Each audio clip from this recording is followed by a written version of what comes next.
Et bienvenue dans mon atelier de couture, tout beau, tout chaud, tout neuf. Dans cet épisode, je vais te montrer comment j'ai réalisé cette magnifique fresque avec seulement mes mains, des pinceaux et de la peinture. Et beaucoup d'imagination, plus Pinterest.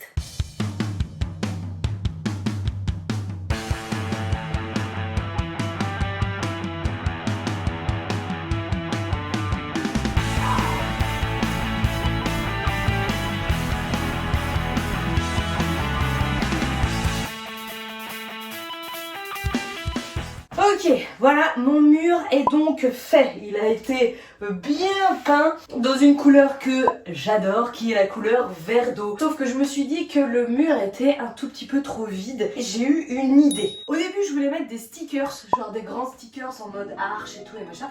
Et je me suis dit, waouh, attendez, ça coûte beaucoup trop cher. Donc, j'ai décidé de faire moi-même tous les trucs. En gros, ce que je vais faire, c'est que je vais faire une arche à peu près de cette taille-là, qui sera de... Elle est où la couleur?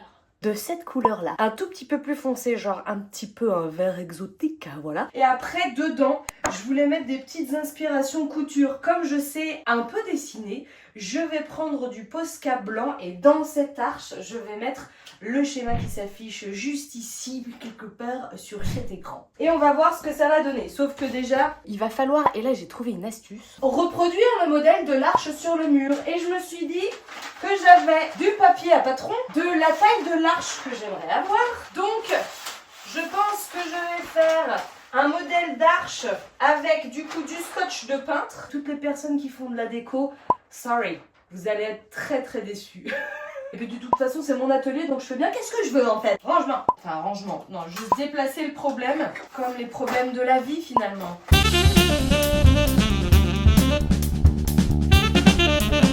Regardez déjà cet atelier de couture quoi. Non, parce que ici là, ça ne sera que un endroit où je mettrai du tissu, mes machines, tout. Oh là là, ça va être génial, je vous jure, ça va être génial. L'arche, hop, il me faut un crayon de bois ou un stylo. Voilà, j'ai un stylo. Il me faut une règle, voilà. Une règle. Le milieu de l'arche, il faut qu'il soit à 50. Ah, c'est calculé la dame. De la corde.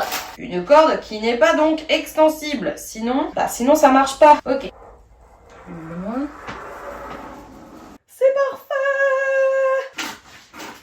Alors, on va aller jusqu'à 1 mètre, hein, ce sera plus simple. 1, 2, 3, 3,22. 3,22 moins 1 mètre, ça fait 2,22 sur les deux côtés. 3,22 moins 1 mètre, ça fait 2,22. 2,22 divisé par 2, ça fait 1,10. Le calcul d'apothicaire. 1,10. Donc ça veut dire que ce serait ici. Comment je peux faire pour marquer le truc sans que ça soit... Bon allez, j'enlève mon pouce.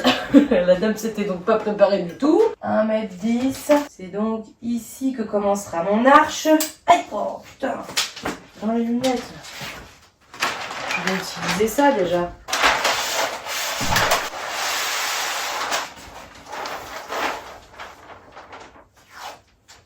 On va y mettre des petits bouts de scotch. Ah, il est tombé. Putain. Oh là là. Je sais pas y faire la dame. Écoutez, c'est la première fois que je fais ça. Donc c'est peut-être un peu laborieux quoi. Mais elle est toute petite mon arche là. Oh putain. Ça va pas du tout là. Ça m'emmerde. Oh, qu'est-ce que j'ai loupé encore? Pourquoi ça marche plus là? Ça fait bien 1 mètre cette histoire là. Ah mais j'ai pas mis... J'ai pas mis... Oh bah j'ai pas mis sur la marque. C'est peut-être pour ça que ça marche pas.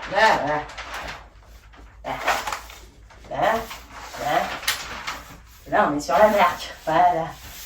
Bon, là, voilà. Est-ce que mon arche, elle serait pas un peu trop basse? Je vais voir de loin. Si, moi je trouve qu'elle est trop basse. Pas mal. Oh non.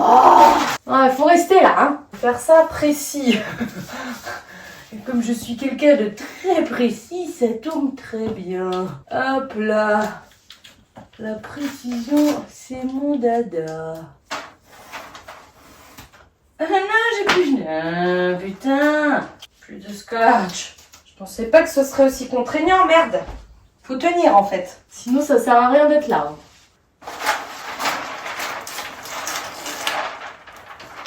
Je vais enlever ça. Ça commence à ressembler à quelque chose, hein? Je pense que je vais le faire au crayon de bois. Si je retrouve mes stylos, mes crayons, mes tutti quanti, je les ai foutus en l'air il y a 2 secondes et je ne sais déjà plus. Je ne sais plus. Y aura-t-il un crayon de bois par ici, s'il vous plaît? Non. Ça y est, le crayon, parce qu'il est tout neuf. Ça vient de Vertige No Snowboard. Sportswear. Je pense qu'un jour, j'ai dû acheter un truc dans un magasin de snow. Waouh! Pointu. Je suis vraiment pas certaine de ce que je fais. Et ce qui me saoule, c'est de me dire que peut-être je vais tout gâcher en faisant ça, alors que ce mur est magnifique. Mais de toute façon, j'ai une idée en tête, donc je la fais. Voilà. Apparemment, il faudrait que je fasse une couche de la même couleur pour pas que ça déborde. Et c'est ce que je vais faire. Pour pas faire n'importe quoi. Ça, c'est quand même plus pratique d'avoir vidé l'atelier. La planche de travail, c'est génial en fait. Ça... Elle a eu une bonne idée, la dame, de faire un grand plan de travail. Ça, et il me faut un petit pinceau. La la la, ça va être super beau. Alors c'est normal que ça fasse plus clair, hein. En séchant, ça fait plus foncé. Voilà. Si vous voulez d'autres astuces de Lulu les astuces, n'hésitez pas. Paris Latino, mandolero. You, mandolero choc. Est-ce que je fais ça avec ce pinceau? Là. Là, là, là, là. Là, là, là, là, là. Allez, on laisse poser une petite heure. Normalement, c'est bueno. Bon, moment très délicat, je vais devoir prendre ce tout petit pinceau pour pouvoir faire l'arche tout en haut que vous ne voyez pas puisque c'est au crayon de bois, sans me foirer. Voilà, sans faire les petits zigzags, on va y aller. On va voir, on va tester. On aime l'aventure, on aime l'aventure.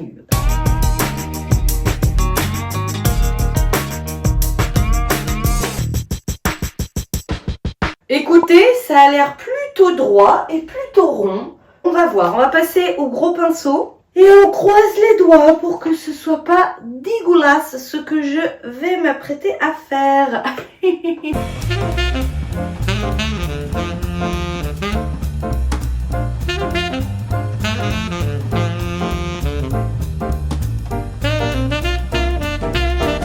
Fini la première couche qui est tout le temps dégueulasse. On est d'accord que dans 4 heures, donc peut-être demain, je referai une deuxième couche de cette couleur-là. Peut-être que je vais devoir faire une 3e couche comme je l'ai fait pour, eh bien, le mur. Et on se retrouve dans 4 heures. Bon, maintenant qu'on a fait la peinture, que ça y est, c'est tout ouvert comme je voulais, 3 couches. Hein. J'ai dessiné, vous le voyez pas, au préalable, au crayon de bois, le dessin que j'aimerais faire, que j'ai trouvé sur Pinterest, qui ressemblera à ça. Je vous le montre en plus gros, mais ça ressemblera à ça. Je vais le repasser au Posca blanc. Je vais déjà faire le mannequin et après je ferai le reste si vraiment ça marche. Parce que j'ai l'impression que on est loin de ce que j'ai sur le papier et en tête. J'ai pris un Posca quand même relativement gros. On va voir si s'il me faut plus gros ou pas.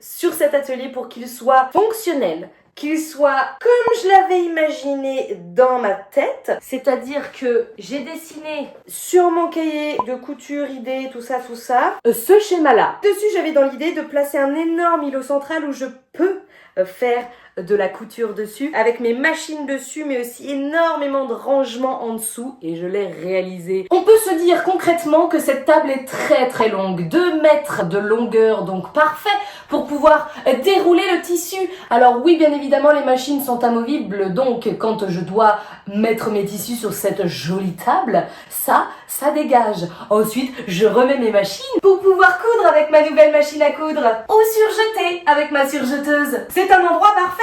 Ce qui est intéressant aussi avec cet îlot, c'est qu'il se déplace puisqu'il est sur roue. J'ai ici également un endroit parfait pour pouvoir stocker mes tissus que je vais essayer un jour de tous les coudre, et un miroir pour pouvoir m'admirer. Là, c'est le côté créatif, et là, c'est le côté patron couture. Ce n'est que des patrons. Des patrons, des patrons, des patrons, des patrons, que des patrons. Patrons, patrons. Ici, je vous présente le coin de repassage pour des coutures parfaites. Et j'avais pile poil un petit endroit où il faut pas stocker grand chose, donc j'y ai mis mon mannequin, qui ne sert à rien puisqu'il n'est pas à ma taille. Et bien sûr, le dernier endroit de cette pièce, la télé, parce que toujours coudre devant la télé, une petite série, voilà.